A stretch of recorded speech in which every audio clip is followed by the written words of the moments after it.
మనం దేని గురించి ధ్యానించుకుంటున్నాం?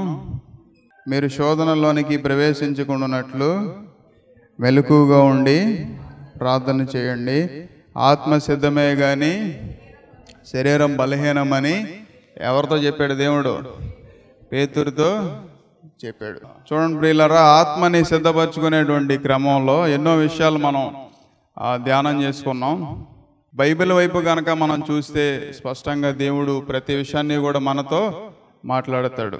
వాక్యాలు ఎన్ని రకాలుగా ఉన్నా, బోధలు ఎన్ని రకాలుగా ఉన్నా, దేవుని వాక్యం వైపు కనుక మనం చూసి ప్రార్థన చేసుకుంటే, సిద్ధపరచుకుంటే, అందుకే యేసుప్రభువు స్పష్టంగా పలికారు. చూడండి, మీరు శోధనలోనికి ప్రవేశించకుండానట్లు, అంటే అక్కడ శోధనలు రావు అని కాదు, శోధనలు వస్తాయి, కానీ అందులోకి మనం ఏం చేయం? ప్రవేశించకుండానట్లు మెలకువగా ఉండి ప్రార్థన చేయండి. మన మనసును ఎప్పుడూ కూడా మొదట ప్రార్థన చేత మనం ఏం చేసుకోవాలి?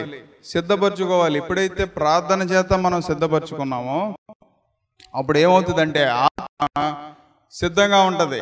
ఎప్పుడైతే మనం ప్రార్థన సిద్ధపరచుకున్న క్షణంలో ఏం సిద్ధంగా ఉంటుందండి? ఆత్మ సిద్ధంగా ఉంటుంది. ఆత్మని దేవుడు ఎలా సిద్ధపరిచాడో ఆత్మ మనల్ని ఎలా సిద్ధపరిచిద్దో అనేక విషయాలు మనం ధ్యానం చేసుకుందాం. అలాగే సత్యస్వరూపి అయిన ఆత్మ వచ్చి మనల్ని ఏం చేస్తుంది? సర్వసత్యంలోనికి నడిపిస్తుంది. సర్వసత్యం అంటే ఏ కంప్లీట్ ట్రూత్ కదా. సర్వసత్యం అంటే ఎప్పుడైతే సత్యస్వరూపి అయిన ఆత్మ మన దగ్గరికి వచ్చిందో ఆ ఆత్మ మాత్రమే, బైబిల్లో స్పష్టంగా ఉంది, యోహాను సువార్తలో రాస్తుంది, ఆ ఆత్మ మాత్రమే మనల్ని ఏం చేస్తుంది? సర్వసత్యంలోనికి నడిపిస్తుంది. అందుకే దేవుని ఆత్మ అంత ప్రాముఖ్యమైనది. కాబట్టి పౌలు గారు కూడా చాలా విషయాలు ఆయన ఆత్మ గురించి రాశారు. పౌలు గారికి ఒక ప్రత్యేకమైన వరం ఉంది ప్రియులారా. అదేంటో తెలుసా? ఆయన శరీరం ఎలాగే ఉంటుంది, అన్కాన్షియస్లోకి వెళ్తుంది. ఆయనలో ఉన్నటువంటి ఆత్మ ఏమైపోద్ది? బయటకు వస్తుంది. శరీరము ఆత్మ ఏమైపోతాయి? అలా వేరైపోతాయి. కానీ శరీరం ప్రాణంతోనే ఉంటుంది, అవయవాలన్నీ పనిచేస్తాయి. కానీ మనం పడుకుంటే అన్కాన్షియస్లోకి ఎలా వెళ్తామో అలాగే వీరు కూడా ఆత్మ బయటకు వచ్చినప్పుడు వాళ్ళ శరీరాలు కూడా అలాగే ఉంటాయి. ఆత్మ వేరైపోయిన తర్వాత ఆత్మ లోకంలోనికి వారు వెళ్తారు. చూడండి, జీవితం ఇప్పుడు 4 స్టెప్పులు ఉంటాయి. ఒకటి తల్లి గర్భం, 9 నెలలు అక్కడ ఉంటాం. తర్వాత ఈ లోకంలో మన ఆయుష్ ఎంతవరకు ఉందో అంతవరకు మనం బ్రతుకుతాం. ఆ తర్వాత నెక్స్ట్ స్టెప్, మనం చనిపోయిన తర్వాత ఆత్మల లోకంలోనికి మనం ప్రవేశిస్తాం. ఆ ఆత్మల లోకం ఎక్కడ ఉంటుంది అంటే దాన్నే బైబిల్ ప్రకారం పరదేశి అని పిలుస్తారు ప్రియులారా. అదే ఆత్మల లోకం అన్నా పరదేశి అన్నా ఒకటే. ఆ తర్వాత మనం ఏం చేస్తాం? తర్వాత పరలోకానికి మనం ప్రవేశిస్తాం. 2 కొరింథీయులకు రాసిన పత్రిక 3వ అధ్యాయం 6వ వచనం దయచేసి చూడండి ప్రియులారా. అయితే ఆయనే మమ్మను కొత్త నిబంధనకు అనగా అక్షరమునకు కాదు గాని ఆత్మకే పరిచారులగుటకు మాకు సామర్థ్యము కలిగించి ఉన్నాడు. అక్షరము చంపును గాని ఆత్మ జీవింప చేయును.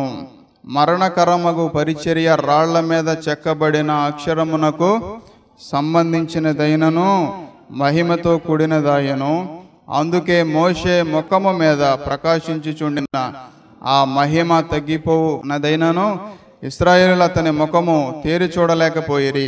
ఇట్లుండగా ఆత్మ సంబంధమైన పరిచర్య ఎంత మహిమ గలదై యుండును. చూడండి ప్రియులారా, ఇక్కడ పౌలు గారు ఏమని రాశారంటే, ఏమంటే అక్షరము చంపును గాని ఆత్మ ఏం చేస్తుంది?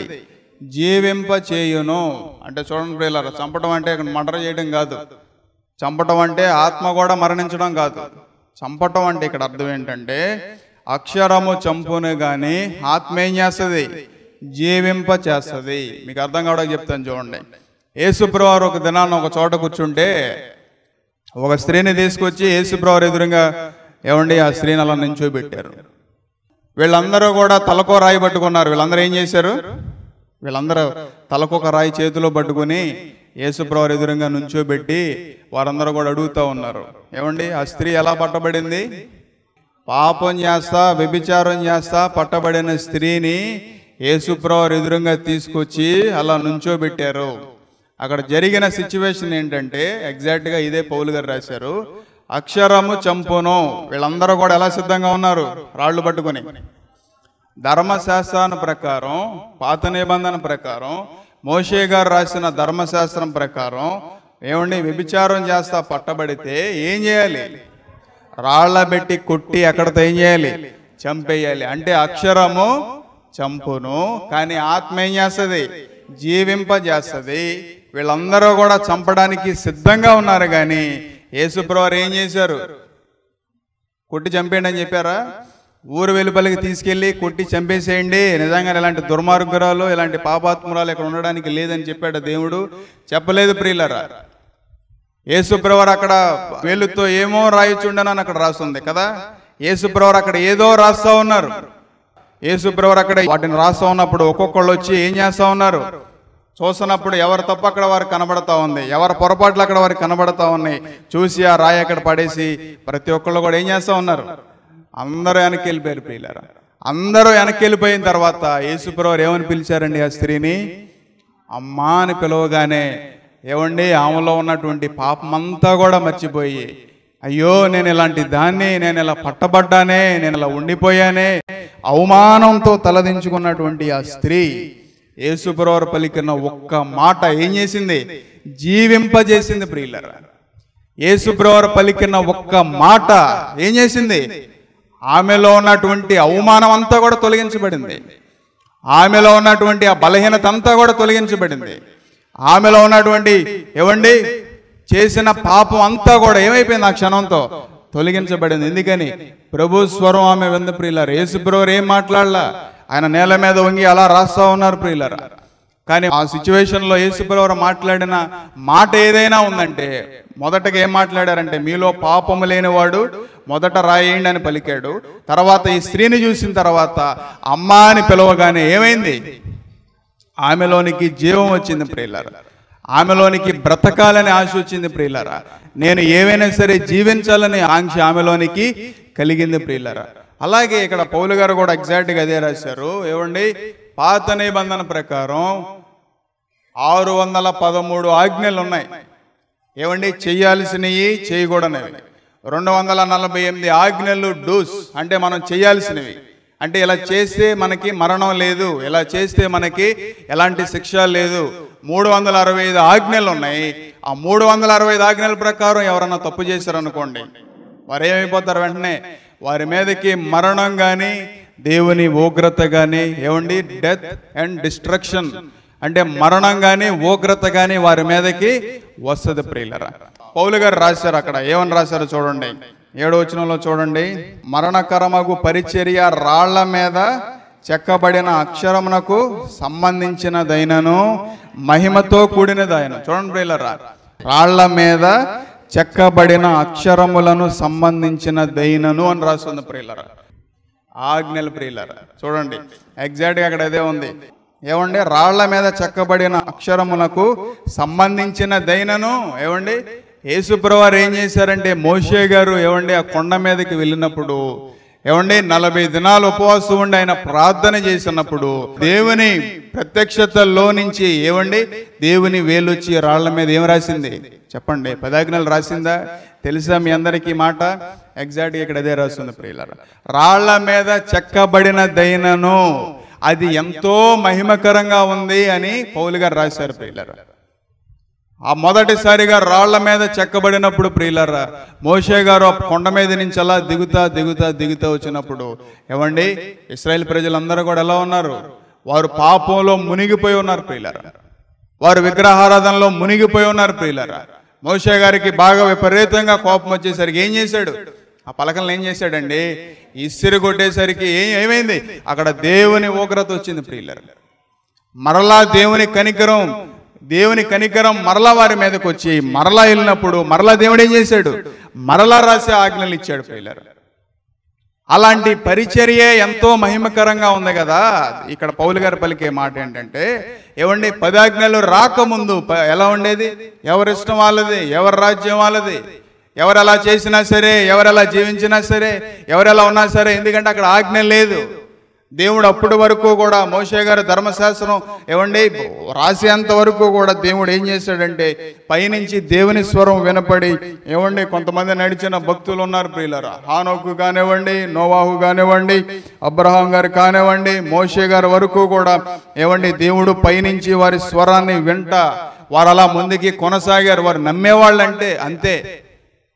మోషే గారు ధర్మశాస్త్రం వచ్చేంత వరకు కూడా, 10 ఆజ్ఞలు వచ్చేంత వరకు కూడా ఏవండి దేవుడు మాట్లాడాడు. అందుకే అబ్రహాము దేవుడు, ఇస్సాకు దేవుడు, యాకోబు దేవుడు అని పలికేవారు. వాస్తవానికి దేవుని స్వరూపం ఎలా ఉంటుందో, దేవుని రూపం ఎలా ఉంటుందో ఎవరికి తెలియదు అప్పటి వరకు కూడా. అబ్రహాం గారు మాత్రమే చూశాడు దేవుని స్వరూపాన్ని. ఎందుకని ఆయన దగ్గరికి తండ్రి, కుమార, పరిశుద్ధాత్మ దేవుళ్ళు ముగ్గురు కూడా అక్కడికి వచ్చి అక్కడ ఉండి భోజనం చేసి ఏమండి మాట ఇచ్చి వాగ్దానం ఇచ్చి వెళ్ళారు ప్రియులారా. అలా రాళ్ల మీద మోషే గారి సమయం వచ్చేసరికి ఇశ్రాయేలు ప్రజలందరినీ కూడా ఐగుప్తు నుంచి విడిపించి ఏమండి అరణ్యంలో ఎడారిలో వారు ఉన్నప్పుడు ఏమండి రాళ్ల మీద దేవుడు 10 ఆజ్ఞలను చెక్కి ఇచ్చాడు ప్రియులారా. అలాంటి పరిచర్య ఎంతో మహిమకరంగా ఉంది అని పలికాడు ఎవరో పౌలు గారు. రాళ్ల మీద చెక్కబడిన పరిచర్య. ఏవండి ఎవరన్నా తప్పు చేస్తే, ఎవరన్నా పాపం చేస్తే వారిని పాలెం వెలుపలికి తీసుకెళ్ళి ఏం చేయాలి? రాళ్లతో కొట్టి ఏం చేయాలి? చంపేయాలి ధర్మశాస్త్రం ప్రకారం. 12వ శతాబ్దం వరకు 12 AD వరకు కూడా పాత నిబంధన కొత్త నిబంధన రెండు వేరువేరుగా ఉండేవి. ఏవండి పాత నిబంధన గ్రంథం వేరుగా ఉండేది, కొత్త నిబంధన గ్రంథం వేరుగా ఉండేది. ఆ 12 ADలో ఏం చేశారంటే కొంతమంది ఏవండి దీనంతా కలిపి ఒక చోట కుదిర్చి పెడితే బాగుంటుంది, బైబిల్ అంతా కూడా ఏమంటే ఒక చోట ఉంటే బాగుంటుంది అని చెప్పేసి దాని అంతటినీ కూడా ఏం చేశారు? ఒక చోట సమకూర్చారు డీలర్. అయితే మనకి ధర్మశాస్త్రం ఏ కోణంలో ఉపయోగపడుతుందంటే ఏవండి మనం పాపం చేసినా సరే, మనం పొరపాటు పడినా సరే, మనం బలహీనం అయినా సరే అక్కడ మనకి దేవుని ఉగ్రత ఉంది, అక్కడ దేవుని కృప వారి మీద లేదు. కానీ మనం ఒక విధంగా చెప్పాలంటే వీఆర్ ద లక్కీయెస్ట్ జనరేషన్. దేవుని ఉగ్రత మన మీదకి రాదు కానీ ప్రియులరా ఆత్మ మనలోనికి వచ్చి ఏం చేస్తుంది? జీవింపజేస్తుంది. ఒక రోజున జాన్సన్ ఇలాగే ప్రసంగం చేస్తూ ఉన్నాడంట ఒక మందిరంలో. ప్రసంగం చేస్తూ ఉంటే ఎట్లాగే ఒక వ్యక్తి కూర్చున్నాడు, ఇలాగే కుర్చీలో కూర్చున్నాడు. ఏమండి మీ అందరికి 2 చేతులు బాగానే ఉన్నాయా? మనకి 2 చేతులు బాగానే ఉన్నాయి కదా. ఆయనకి ఒక చెయ్యి అంతా కూడా ఎండిపోయిందంట. ఈ ఒక చెయ్యి అంతా కూడా ఎండిపోయింది. ఎందుకని ఎండిపోయిందంటే దాదాపుగా కొన్ని సంవత్సరాల క్రితం ఒక దేవుని సేవకుడిని ఏమండి మర్డర్ చేసి చంపేశాడంట. ఒక దేవుని సేవకుడిని ఏం చేశాడండి? ఒక దేవుని సేవకుడిని చంపేశాడు. ఆయన మీదకి ఉగ్రత రాలేదు, కానీ ఆయన చేసిన పాప నిమిత్తం ఈ చెయ్యి ఏమైపోయింది? ఎండిపోయిందంట ప్రియులారా. అయితే జాన్సన్ దేవుని సువార్త బోధిస్తూ ఉన్నాడు, దేవుని వాక్యాన్ని చెప్తూ ఉన్నాడు. చెప్తూ ఉన్న క్రమంలో సహోదరుడా అని ఆయన వైపే ఏలు చూపించి ఏమండి సిలువ మీద 2వ దొంగని ఒక్క మాటతో క్షమించిన దేవుడు నిన్ను కూడా ఏం చేస్తాడు? క్షమిస్తాడయ్యా. నీ పాపాన్ని ఈ క్షణాన్ని నీ నోటుతో కనుక ఒప్పుకుంటే, నీ నోటుతో కనుక సరి చేసుకుంటే ఈ క్షణాన్ని ఏం చేస్తాడు? చనిపోయినటువంటి నీ ఆత్మని, లోపల క్షీణించిపోయినటువంటి నీ ఆత్మని ఏం చేస్తాడు? జీవింపజేస్తాడు. ఆ సహోదరుడికి ఏమండి అమ్మా అని పిలవగానే ఆ స్త్రీలో ఎలాంటి జీవం కలిగిందో, అమ్మా అని పిలవగానే ఆమెలో ఎలాంటి ఆశ కలిగిందో బ్రతకాలి అని, అమ్మా అని పిలవగానే ఏమండి తన అవమానం అంతా కూడా వెళ్ళిపోయి ఏమైనా సరే నేను ఇంకా బ్రతకాలి, ఏమైనా సరే నేను ఇంకా జీవించవచ్చు, దేవుడు నన్ను మరణం నుంచి నన్ను తప్పించాడు, అక్షరము నుంచి నన్ను తప్పించాడు అని చెప్పి ఏమండి ఒక జీవం ఆమెలోనికి ఎలా వచ్చిందో ఆ సహోదరుల్లో కూడా అలా జీవం వచ్చిందండి ప్రియులారా. వెంటనే సరి చేసుకున్నాడు, వెంటనే ఒప్పుకున్నాడు. అయ్యా నేను నరహంతకుడిగా ఉన్నాను, నేను దుర్మార్గుడిగా ఉన్నాను అని చెప్పి దేవుని సన్నిధిలో ఒప్పుకొని సరి చేసుకున్నప్పుడు ప్రియులారా స్లోగా ఏమండి ఈ చెయ్యంతా కూడా బాగుపడటం ప్రారంభమైందండి. ఏమండి ఓ దేవుని సేవకుడు ఏం చెప్పాడంటే behind every sickness there is a darkness అని పలికాడు ప్రియులారా. ప్రతి బలహీనత వెనకాల ఒక దురాత్మ ఉంటుంది, ఒక చీకటాత్మ ఉంటుంది. ఏమండి అపవాది మనల్ని ఎన్నో రీతిలుగా బలహీనపరచడానికి ప్రయత్నం చేస్తూ ఉంటాడు. అపవాదికి ఏ కోణంలో కూడా మనం చోటు ఇవ్వకుండా ఉండాలి అంటే దేవునాత్మకి సంపూర్ణంగా మనం చోటిస్తే ప్రియులరా అది ప్రతిరోజు కూడా మనల్ని జీవింపజేస్తూ ఉంటుంది. ప్రతిరోజు కూడా నీ ఆలోచనల్ని జీవింపజేస్తూ ఉంటుంది. ప్రతిరోజు కూడా నీలో ఉన్నటువంటి తలంపుల్ని జీవింపజేస్తూ ఉంటుంది. ప్రతిరోజు కూడా నీ హృదయాన్ని అది వెలిగిస్తూ ఉంటుంది.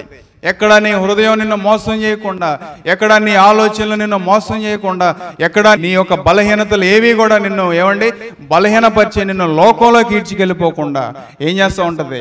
దేవుని ఆత్మను కనుక నువ్వు నింపుకుంటే ప్రతి క్షణం కూడా అది ఏం చేస్తూ ఉంటుంది? జీవింపజేస్తూ ఉంటుంది ప్రియులారా. నీలోనికి అది జీవింపజేస్తూ ఉంటుంది ప్రియులారా. ఏమండి ధర్మశాస్త్రం కూడా అలాగే ఉండేది. ఎవరైనా తప్పు చేస్తే ఏవండి ఏ తప్పు చేశాడు, ఏ రీతిగా తప్పు చేశాడు, ఇతన్ని ఏం చేయాలనేటువంటి విషయం మీద వారు యాక్షన్ తీసుకునేవాళ్ళు. కానీ కొత్త నిబంధన దగ్గరికి వచ్చేసరికి యేసుప్రభువారు అక్షరాన్ని మనకి మెన్షన్ చేయలేదు. కానీ ఏవండి యేసుప్రభువారు ఏమిచ్చారు? మనకి ఆదరణకర్తని దేవుడు మనకి పంపించాడు ప్రియులారా. ఎందుకంటే ప్రతి చోట కూడా రక్షణ ఉచితం అయిపోయింది, మారు మనసు ఉచితం అయిపోయింది. నీ నోటుతో కనుక నువ్వు చేసిన పొరపాట్లన్నింటినీ కూడా నువ్వు కనుక సరి చేసుకోగలిగితే దేవుడు తప్పకుండా ఆత్మని పంపించి నిన్నేం చేస్తాడు? జీవింపజేస్తాడు ప్రియులారా. మోషే గారు మొహంలోనే అంత ప్రత్యక్షత ఉన్నప్పుడు, పౌలు గారు రాస్తున్నాడు, మోషే గారు మొహంలోనే అంత ప్రత్యక్షత ఉన్నప్పుడు ఏవండి ఒక మానవుడే పైకి వెళ్ళి ప్రార్థన చేసి దేవుని ఆజ్ఞలు సంపాదించిన ఆ వ్యక్తిలోనే అంత ప్రత్యక్షత ఉంటే మొహంలో, అలాంటిది దేవుని ఆత్మలో ఇంకెంత ప్రత్యక్షత ఉంటుంది? అలాంటిది దేవుని ఆత్మలో ఇంకెంత మహిమ ఉంటుంది? అలాంటిది దేవుని ఆత్మలో ఇంకెంత జీవం ఉంటుంది ప్రియులారా. రక్షణ దేవుని కృప ద్వారా మనందరికీ కూడా ఉచితంగా ఇవ్వబడింది. ఏమండి మీకు ఎవరికన్నా మారు మనసు కావాలనుకోండి, పాత నిబంధన ప్రకారం ఏం చేయాలి? ఒక గొర్రెనో లేదంటే దేన్నన్నా తీసుకొచ్చి ఇక్కడ ఏం చేయాలి? దాన్ని బలివ్వాలి, అక్కడ రక్తం చిందించబడాలి. ఎప్పుడైతే ఆ రక్తం చిందించబడి దాని మీద నీ చేతులు పెట్టి నువ్వు ఏ పొరపాటులు చేసావో దాని అంతటినీ కూడా నువ్వు ఒప్పుకుంటే అప్పుడు ఏమవుతుంది? నీ పాపాలన్నీ అక్కడ క్షణంలో క్షమించబడతాయి ప్రియులారా. కానీ కొత్త నిబంధన ప్రకారం ఆత్మ నీలోనికి వచ్చి ఏం చేస్తుంది? ఏమండి ఆదరణకర్త నీలోనికి వచ్చి ఏం చేస్తాడు? నీలోనే ఒప్పింపజేస్తాడు. ఎందుకంటే యేసుక్రీస్తు సిలువలో ఆయన బలైపోయాడు. నీ పాపం కోసం, నా పాపం కోసం, నా పాపాల నిమిత్తం అంతా కూడా ఏమైపోయాడు? బలైపోయాడు ప్రియులారా. కాబట్టి ఒకసారి మనం వెలిగించబడాలి, ఒకసారి ఆత్మవరాన్ని సంపాదించుకోవాలి, ఒకసారి దేవుని సన్నిధిలో మనం నిలబడాలి. చాలా మంది అనుకుంటారు ఏమండి పాత నిబంధన చాలా భయంకరం అనుకుంటారు. కానీ కొత్త నిబంధన అంతకన్నా భయంకరమైనటువంటి వాక్యాలు కూడా కొన్ని సందర్భాలు ఉన్నాయి. కానీ ఒప్పుకొని సరి చేసుకుంటే ఆత్మ మనల్ని జీవింపజేస్తుంది. ఏమండి నీతిమంతుడు ఎన్నిసార్లు పడిపోయిన ఏం చేస్తాడండి? తిరిగి లేస్తాడని ఉంది. ఎందుకంటే దేవుని ఆత్మ వదిలిపెట్టదు. ఒక్కసారి నువ్వు దేవుని ఆత్మని సంపాదించుకున్న తర్వాత, ఒక్కసారి నువ్వు దేవుని దగ్గరికి వచ్చి వేడుకున్న తర్వాత దేవుని ఆత్మ నిన్ను వెంటాడుతూనే ఉంటుంది. దేవుని ఆత్మ సరి చేసుకునేంత వరకు వెంటాడుతూనే ఉంటుంది ప్రియులారా. మీ అపరాధాలు క్షమించబడాలి అంటే, మీ దోషాలు తుడిచివేయబడాలి అంటే యేసుప్రభువు నేర్పిన ప్రార్థనలో మీరు ఇతరులను ఏం చేయాలి? క్షమించాలి. ఏమండి యేసుప్రభువారు సిలువలో బలైన యేసుక్రీస్తు మీదే ఏమండి అపార్థం చేసుకున్న మనుషులు ఉన్నారు ప్రియులారా. దైవ కుమారుడు ఎదురుగా ఉన్నాడు, లేఖనాలు ఎదురుగా ఉన్నాయి, ఈ అద్భుతాలు చేస్తున్న దేవుణ్ణి అపార్థం చేసుకున్నారు. నిన్ను అపార్థం చేసుకుంటాం ఒక లెక్క అనుకుంటున్నావా? నన్ను అపార్థం చేసుకుంటాం ఒక లెక్క అనుకుంటున్నారా ప్రియులారా? ముందుగానే క్షమించగలిగే మనసు మనలో ఉండాలి. క్షమించే మనసు నీలో ఉందా? ఒక మనిషిని ఏ క్షణమైతే నువ్వు క్షమించగలిగావో, ఒక మనిషిని ఏ క్షణమైతే నువ్వు ప్రేమించగలిగావో గుర్తుపెట్టుకో, ఆత్మ నిన్ను జీవింపజేస్తుంది అనడానికి అదే ఒక నిదర్శన ప్రియులారా. నువ్వు దోషివి, నేను ప్రభా నేను దోషిని, నేను పాపిని అని నువ్వు ఒప్పుకోకపోయినా బాహాటంగా ప్రభా వీళ్ళు ఏం చేస్తున్నారో ప్రభా నాకు తెలిసింది, మార్గం అసలైన మార్గం నాకు తెలిసింది, ఇతరులని క్షమించాలనే మార్గం నాకు తెలిసింది అని కనుక నువ్వు ఇతరులని క్షమించగలిగితే ఆత్మ ఏం చేస్తుంది? నీలోనికి వచ్చి జీవింపజేస్తుంది ప్రియులరా. హెబ్రీయులకు రాసిన పత్రిక 6:4 కూడా ఒక మాట రాస్తుంది చూడండి ప్రియులరా. ఒకసారి వెలిగింపబడి పరలోక సంబంధమైన రుచి చూసి పరిశుద్ధాత్మలో పాలివారై దేవుని దివ్య వాక్యమును రాబో యుగ సంబంధమైన శక్తి ప్రభావం అనుభవించిన తరువాత తప్పిపోయిన వారు తమ విషయంలో దేవుని కుమారుని మరలా సిలువేయచ్చు బాహాటముగా ఆయనను అవమానపరుచుచున్నారు గనుక మారు మనసు పొందినట్లు అట్టి వారిని మరలా నూతన పరుచుట సాధ్యము. అంతేనా? ఏమని రాస్తుందండి? సాధ్యం అని రాస్తుందా, అసాధ్యం అని రాస్తుందా? అసాధ్యం అంటే ఏంటి అర్థం? ఇంకా నో ఛాన్స్, అవకాశం లేనే లేదు ప్రియులారా. ఎందుకంటే మీకు అర్థం కావడానికి ఒక విషయం చెప్తాను చూడండి. ఒకసారి ఇక్కడ ఏమని రాయబడి ఉందంటే, ఒకసారి వెలిగించబడిన తర్వాత పరలోక సంబంధమైన వరములు రుచి చూచిన తర్వాత, పరలోక సంబంధమైన వరములు అంటే ప్రియులారా ఎందుకు ఇంకా ఈ లోకం అంతా దరిద్రం, ఈ లోకం అంతా నీచం అని అర్థమైన తర్వాత ఏదో ఒక రోజున ఏమైపోతాం? మనం పరలోకం వెళ్ళిపోవాల్సిందే కదా అని చెప్పి ఏమండి ఎందుకు ఏదో కొన్నాళ్ళు బ్రతికేదానికి ఎందుకు మనం పరలోకం వెళ్ళిపోతాం కదా, ఏదో కొన్నాళ్ళు జీవించే జీవితానికి మనసుల్ని పాడు చేసుకుంటాం ఎందుకు, కొన్నాళ్ళు జీవించే జీవితానికి మనస్పర్ధాలు ఎందుకు, కొన్నాళ్ళు జీవించే జీవితానికి ఏమండి అనాలు ఎందుకు, ద్వేషాలు పెట్టుకుంటాం ఎందుకు, కలహాలు పెట్టుకుంటాం ఎందుకు? పరలోక సంబంధమైన మనసు అంటే అదే ప్రియులారా. దాన్ని నువ్వు అనుభవించిన తర్వాత పరిశుద్ధాత్మలో పాలివారై దేవుని ఆత్మ నీలోనికి వచ్చి పాపక్షమాపణ జరిగిన తర్వాత ఇన్ని విషయాలు నీకు తెలిసిన తర్వాత కూడా మరలా దేవుని కుమారుణ్ణి సిలువ వేసినటువంటి వారు ఎవరైనా ఉంటే గనక యేసుప్రభువు కూడా ఏం పలికారు? నా సిలువ ఎత్తుకుని నన్ను వెంబడించండి. ఏమండి, నా కాడి మీద చెయ్యేసి ఒకసారి వెనక్కి తిరిగితే మరలా నాకు పాత్రుడు అవుతాడని అక్కడ ఉందా ప్రియులారా?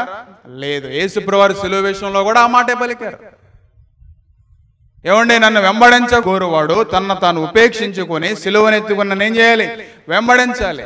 నువ్వు సిలువనెత్తుకుని మరలా వెంబడించాలి. నువ్వు ఎత్తుకున్న సిలువలో మరలా దేవుని కుమారుని నువ్వు గనక సిలువ వేస్తే, ఏమండి, దేవుడు ఏ పాప నిమిత్తం చనిపోయాడో మరలా ఆ పాపాన్ని నువ్వు సిలువకి వేయాలి. కానీ నువ్వు దేవుని కుమారుని కనుక సిలువకు అప్పగిస్తే నువ్వు మారు మనసు పొందడానికి మరలా కూర్చున్నా సరే నువ్వు తిరిగి నీ రక్షణ పొందుకోవడానికి సాధ్యమా అసాధ్యమా చెప్పండి ప్రియులారా?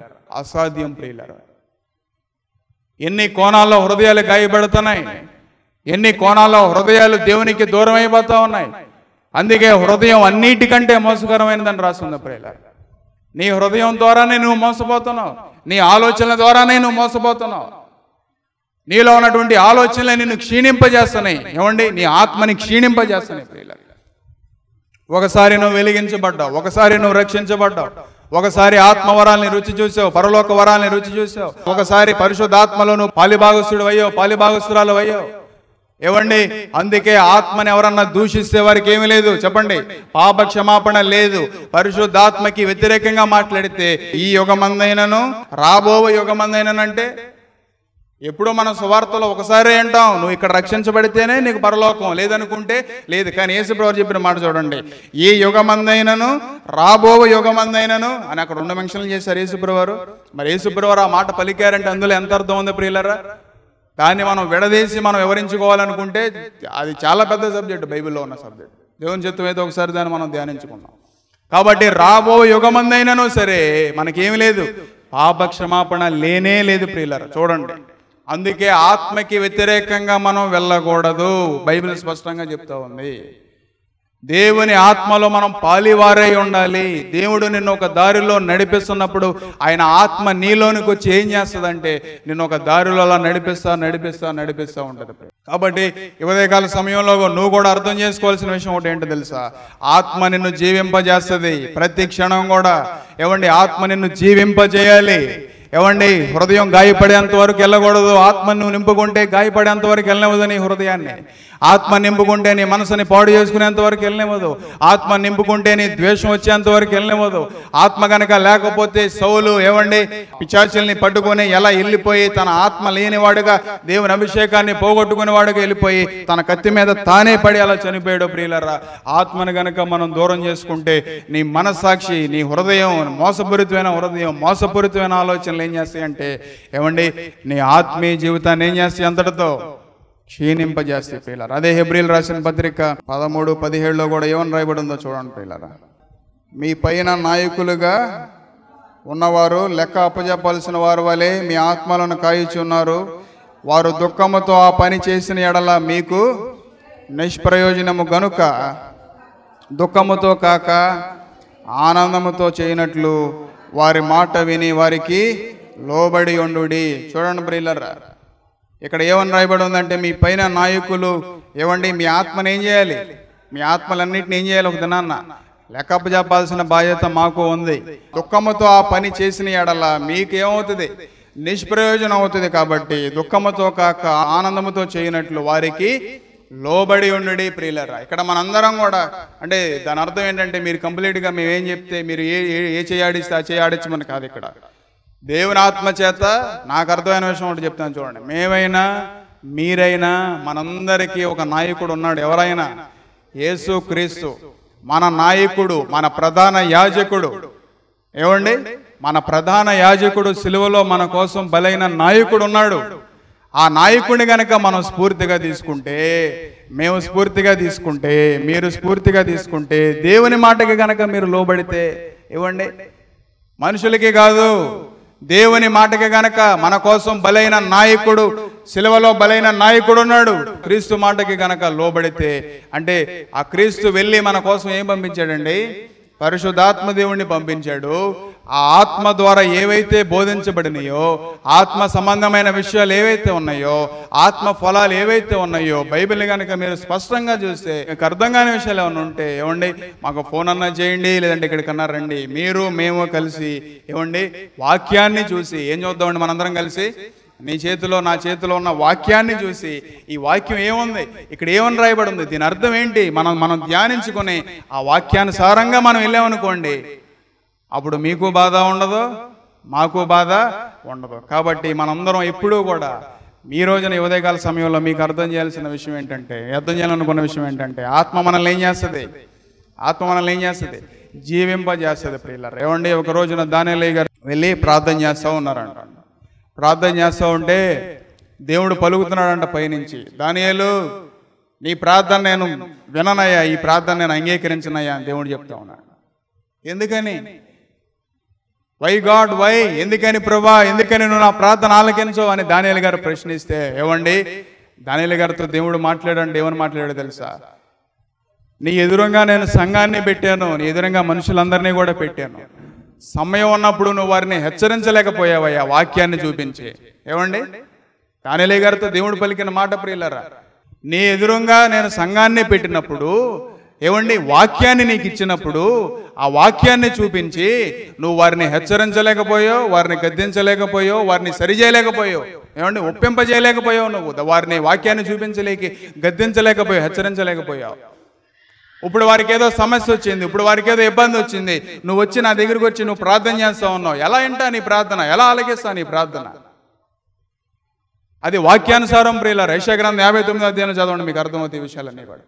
కాబట్టి ప్రియులారా, దేవుని మాటకి మీరు మేమందరం కూడా విధేయులయ్యి, దేవుని ఆత్మకి మనందరం కూడా విధేయులై కనుక మనం ముందుకి కొనసాగితే ఆత్మ మనందరినీ కూడా ఏం చేస్తుంది? జీవింపజేస్తుంది. కాబట్టి అట్టి ఆత్మ మమ్మల్ని మీ కుటుంబాల్ని మనందరినీ కూడా జీవింపజేయును గాక. చిన్న ప్రార్థన చేసుకుందాం పిల్లారా. మీరు వాక్యం విన్నారు కదండి, ఈ వాక్యం మీలో ఫలించలాగున, ఈ వాక్యం మిమ్మల్ని నడిపించలాగున నేను ప్రార్థన చేస్తాను. ఆ తర్వాత మీకు ఎవరికైనా అనారోగ్యంగా ఉంటే మీ చేతులు ఎక్కడ అనారోగ్యం ఉంటే అక్కడ పెట్టుకోండి, లేదా తల మీదైనా పెట్టుకోండి. మీరు విశ్వాసం ఉంచండి ఈ ప్రార్థన మీద. నేను విశ్వాసంతో ప్రార్థన చేస్తాను. మీ విశ్వాసం మా విశ్వాసం గొప్ప కార్యాలని దేవుడు, స్వస్థత కార్యాలను దేవుడు నడిపిస్తాడు. చిన్న ప్రార్థన. పరిశుద్ధైన మా తండ్రి, ప్రేమగల ప్రభువా, దయగలిగిన మా తండ్రి, మీకు వందనాలు, స్తుతులు, స్తోత్రాలు అయ్యా. ఈ మాటలన్నీ కూడా వారి హృదయాల మీద పనిచేయటానికి, వారిని నడిపించడానికి, వారిని విమోచించడానికి సహాయం చేయడాడి మీకు వందనాలు నాయన. ఎవరైతే చేయి పెట్టుకున్నారో వారు మీ చేయి పెట్టి నాయన, మీరు పొందిన దెబ్బల చేత మా స్వస్థత కలుగుతుంది నాయన. నీ వస్త్రపు చెంగులో స్వస్తున్నది, మీ నోటు ఉమ్ములో స్వస్తుంది, మీ నోటు వాక్కులో స్వస్తుంది ఏసయ్యా. ఎవరైతే అనారోగ్యంగా ఉన్నారు మీరు మీ యేసు నామములు ఇప్పుడే స్వస్థపరిచిన ఆయన. అయ్యా మా దగ్గర ఇండి బంగారం లేవు కానీ మాకు కలిగిందే నీకు ఇచ్చిస్తున్నావు నజరేయుడైన యేసు నామంలో నాయన. వారు పేతురు ఆహాన్ని ప్రార్థించినప్పుడు ఎలాగో పుట్టుకుంటూ వాళ్ళు వేసాడు ప్రభా. మీ నామంలో శక్తి ఉందయ్యా, మీ నామంలో శక్తి ఉందయ్యా, మీ నామంలో విడుదల ఉందా, మీ నామంలో స్వస్థత ఉందయ్యా నాయన. ఇగో నాయన బిడ్డలను స్వస్థపరిచి ఆరోగ్యం చేత నింపండి, గొప్ప రక్షణ బిడ్డలకు దయచేయమని, ఈ కుటుంబంలో శాంతి సమాధానాలు దయచేయమని మా జీవత్పతి నేసే పాదం దగ్గర సాగిలపడి అతి వినయంతో అడిగి వేడుకుంటున్నాము తండ్రి. Amen, amen, amen. మంచిదండి పిల్లరా. మీ ఇంకా ప్రార్థన అవసరం కావాలంటే మా ఫోన్ నెంబర్లకి మీరు ఫోన్ చేయండి, మీకు మేము అందుబాటులో ఉంటాం. మంచిదండి. మా అడ్రస్ LAF బెతెస్దా ప్రార్థనా మందిరం, స్విమ్మింగ్ పూల్ రోడ్, సర్కర్ తోట, మచిలీపట్నం, ఆంధ్రప్రదేశ్, కృష్ణా డిస్ట్రిక్ట్.